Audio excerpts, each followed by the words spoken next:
الحمد للہ رب العالمین والعاقبۃ للمتقین والصلاة والسلام علی سید المرسلین۔ ناظرین کرام، السلام علیکم ورحمۃ اللہ وبرکاتہ۔ ایمانی صفات کا عنوان لے کر آپ کی خدمت میں حاضر ہوں۔ خادموں اور نوکروں کے ساتھ کس طرح پیش آنا چاہیے، کچھ اور باتیں اس سلسلے میں، کچھ احادیث آپ کے سامنے پیش کر رہا ہوں۔ بڑی پیاری احادیث ہیں، یہ کوئی معمولی چیز نہیں ہے۔ اللہ نے بہت بڑا درجہ، بہت بڑا مقام رکھا ہے۔ اپنے سے کم درجے کے لوگوں کے ساتھ احسان اور سلوک سے پیش آنا، اپنے آپ کو بڑا نہ سمجھنا۔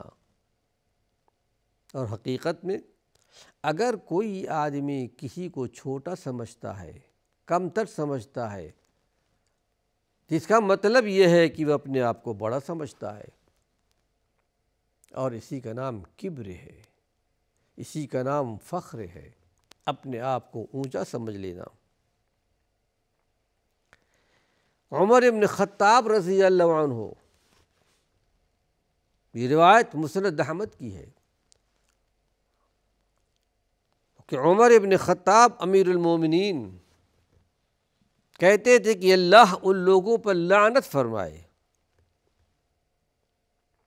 لعنت کسی چھوٹی چیز پر نہیں دی جاتی، بہت اہم چیز، جو غلاموں کے ساتھ، نوکروں کے ساتھ، خادموں کے ساتھ کھانے سے عار محسوس کرتا ہے، اپنی خفت، اپنی توہین سمجھتا ہے۔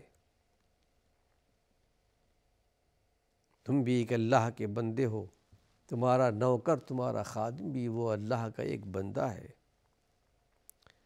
کہتے ہیں کہ اللہ کے نبی نے ارشاد فرمایا تھا، جب تمہارا غلام، تمہارا نوکر کھانا لے کر کے آئے تو اس کو ساتھ بٹھا لو۔ اب تو ایسا ہے، مثالیں موجود ہیں کہ گھر کے لیے کھانا الگ پکتا ہے تو غلاموں کے لیے، نوکروں کے لیے۔ ہمارے اور آپ کے زمانے میں جبکہ غلاموں کا سلسلہ نہیں ہے، ان کا کھانا الگ پکتا ہے، ان کے کھانے کی جگہ الگ ہوتی ہے۔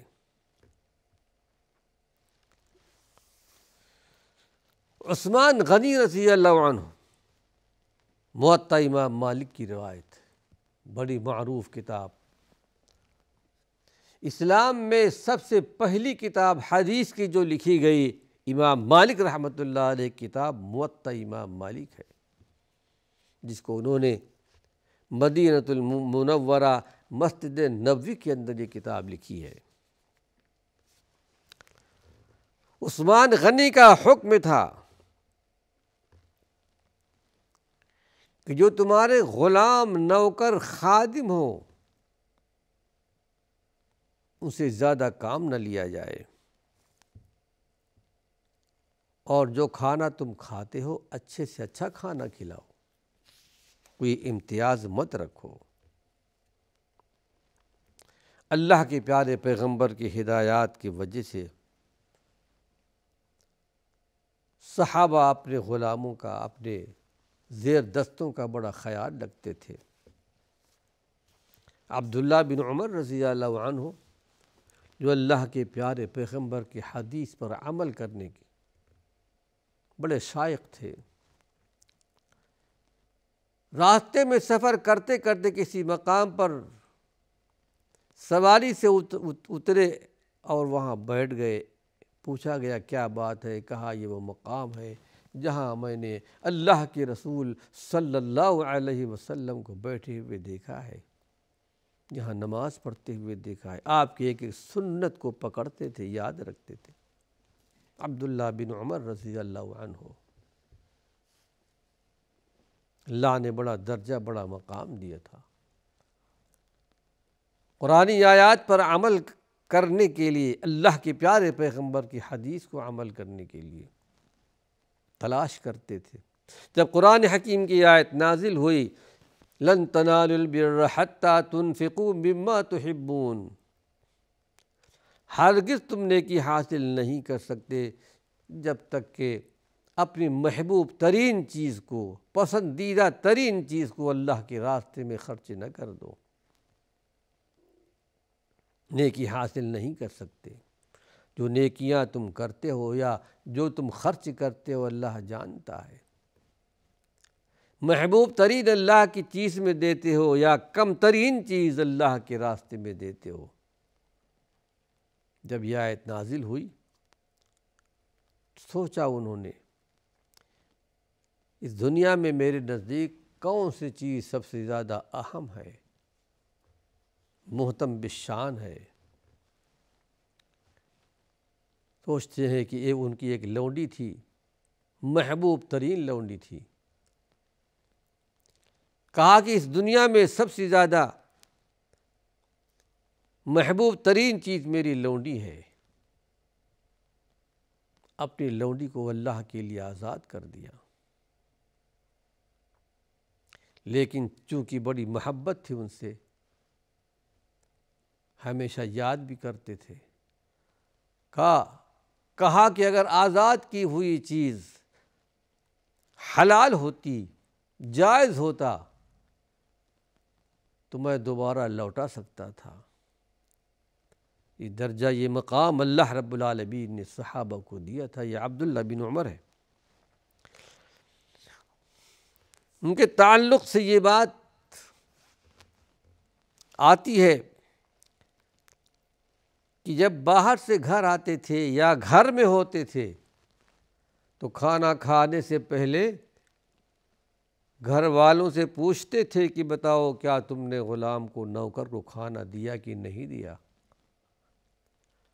اگر کہا جاتا کہ ابھی تک ان کو نہیں دیا گیا ہے تو کہا کرتے تھے کہ پہلے غلام کو، نوکر کو، پہلے خادم کو، اس کو کھلا دو۔ اس حدیث کو امام مسلم رحمۃ اللہ علیہ نے کتاب الزکوٰۃ میں نقل کیا ہے۔ اس کے ساتھ ساتھ ناظرین کرام، جیسا کہ میں نے پہلے عرض کیا تھا، اسلام سے پہلے غلامی کا سلسلہ چلا آ رہا تھا۔ اسلام نے آ کر آہستہ آہستہ اس کو ختم کر دیا۔ اللہ کے پیارے پیغمبر نے غلاموں کو آزاد کرنے کے بڑے فضائل بیان کیے۔ پھر ایسا ہوتا رہا کہ صحابہ غلاموں کو آزاد کرتے رہے، یہاں تک کہ تاریخ شاہد ہے کہ غلامی کا سلسلہ ختم ہوا۔ وہی جو کبھی غلام ہوا کرتے تھے، بڑے بڑے علماء بن کر کے ابھرے، بڑے بڑے محدث اور امام بن کر کے ابھرے۔ اللہ کے پیارے پیغمبر کی یہ تعلیم تھی۔ گردن آزاد کرنے کی فضیلت آپ نے بیان فرمائی۔ ان کو اسلام نے اصحاب المیمنہ دائیں ہاتھ والوں میں شمار کیا۔ قرآن حکیم میں اللہ نے اس کا حکم نازل کیا، جہاں زکوٰۃ کے 8 مصارف ہے، اس میں ایک مصارف وفی الرقاب بھی ہے، غلاموں کو آزاد کرنے کی فضیلت۔ اسی طرح قرآن حکیم میں زہار کے کفارے کے تعلق سے گردن آزاد کرنے کا حکم دیا گیا ہے۔ زہار سے مراد یہ ہے کہ آدمی اپنی بیوی کو کہہ دے کہ تیری پیٹھ میری ماں کی طرح ہے۔ اسلام میں منع ہے ایسا کرنا، لیکن کسی نے ایسا کہہ دیا ہے تو ایک غلام آزاد کرنا پڑے گا، اور 2 مہینے کی روزے بھی ہیں۔ بڑے شد و مت کے ساتھ اللہ کے پیارے پیغمبر نے، اس زمانے کی بات کہہ رہا ہوں، غلاموں کو آزاد کرنے کا سلسلہ جاری رہا۔ آپ نے بھی کیا، امہات المومنین نے بھی کیا۔ تو اسلامی تاریخ ہمیں بتاتی ہے اللہ کے پیارے پیغمبر کے انتقال کے بعد، دنیا سے چلے جانے کے بعد، جو خلفاء آئے عائشہ صدیقہ کی زندگی میں، سارے خلفاء آپ کے رشتہ دار آپ کا خیال رکھتے تھے، اور بھی امہات المومنین کا خیال رکھتے تھے۔ امیر معاویہ کا دور آیا، علی رضی اللہ عنہ کا دور آیا، اب عبداللہ بن زبیر کا دور آیا۔ یہ کبھی کبھی عائشہ صدیقہ کے پاس کبھی 50,000، کبھی 80,000، کبھی 1,00,000 تحفہ بھیجا کرتے تھے، اور دوسرے امہات المومنین کو بھی بہت خیال رکھتے تھے تاکہ امہات المومنین کو کوئی تکلیف نہ ہو۔ لیکن اللہ کے راستے میں خرچ کرنے کا عائشہ صدیقہ نے تربیت حاصل کی تھی کہ اللہ کے راستے میں کیسے خرچ کرنا چاہیے۔ اس کو ضعفاء میں، کمزوروں میں، غلاموں میں، فقیروں میں تقسیم کر دیا کرتی تھی۔ یہ خبر حضرت عبداللہ بن زبیر تک پہنچی، جو ان کے بھانجے تھے، کہ ہماری خالہ جان سب کچھ اللہ کے راستے میں دے دیا کرتی ہیں، اب ان کا ہاتھ روکنا چاہیے۔ یہ اطلاع عائشہ صدیقہ کو پہنچ گئی، قسم کھا لیا کہ آئندہ میں اپنے بھانجے عبداللہ بن زبیر سے ملاقات نہیں کروں گی۔ بہت کوشش کرتے رہے لیکن ملاقات نہ ہو سکی۔ آخر ایک مرتبہ کئی صحابہ نے یہ طے کیا کہ ہمیں ام المومنین عائشہ صدیقہ سے ملنا ہے، اور اس میں عبداللہ بن زبیر بھی تھے کہ ہم آپ سے ملنا چاہتے ہیں۔ پردے کے پیچھے اجازت دے دی۔ اس میں عبداللہ بن زبیر بھی اندر داخل ہوئے، پردہ تو تھا نہیں، اندر گئے، ملاقات کی، اپنے خالہ جان سے ملے، بہت روئے کہ ہماری خالہ جان ہم سے ناراض ہیں۔ اور اس کے بعد ملنے لگی، لیکن چونکہ وہ قسم کھا لیا تھا، عائشہ صدیقہ بھی بہت روئی کہ میں نے غلط قسم کھا لیا تھا۔ پھر اس کے بعد کفارے میں 40 غلام آزاد کیے تھے عائشہ صدیقہ نے، مجھ سے غلطی ہو گئی تھی، لیکن جب بھی قسم کی بات یاد آتی تھی عائشہ صدیقہ زار و قطار رویا کرتی تھی کہ مجھ سے یہ غلطی ہوئی تھی۔ غلاموں کو آزاد کرنے کا سلسلہ چل رہا تھا۔ عبد الرحمن بن عوف کو اللہ رب العالمین نے مال دیا تھا، دولت مندی تھی۔ اسلامی تاریخ میں بتا دیا کہ اپنی زندگی میں تقریباً 30,000 غلاموں کو آزاد کیا تھا، اور بھی صحابہ کوئی 1,000، کوئی 500، یہاں تک کہ غلامی کا سلسلہ ختم ہو گیا۔ ایک بار حضرت سعید ابن مسیب رحمۃ اللہ علیہ تابعی ہیں، اور ابو ہریرہ رضی اللہ عنہ کے داماد ہیں خاص، کی بیٹی بڑی عالمہ فاضلہ خاتون تھی۔ اپنی بیٹی کی شادی سعید ابن مسیب سے کر دیا تھا، تابعی تھے۔ علم و عمل میں اللہ نے سعید ابن مسیب کو بہت بڑا درجہ، بہت بڑا مقام دیا تھا۔ ایک مرتبہ حدیث کا درس دے رہے تھے اور حدیث پیش کر رہے تھے عن ابی ہریرہ رضی اللہ عنہ، کہ یہ حدیث میں نے ابو ہریرہ یعنی اپنے سسر سے سنی ہے کہ اگر کوئی آدمی اپنا غلام آزاد کرتا ہے تو غلام کے جسم کے جتنے حصے ہیں، جتنے عضو ہیں، اتنے حصے کے برابر پروردگار عالم اس کے ایک ایک عضو کے عوض اس کو جہنم سے آزاد کر دے گا، اس کو بدلہ عطا فرمائے گا۔ حضرت علی بن حسین رضی اللہ عنہ وہاں پر موجود تھے، اس وقت یہ حدیث بیان کر رہے تھے،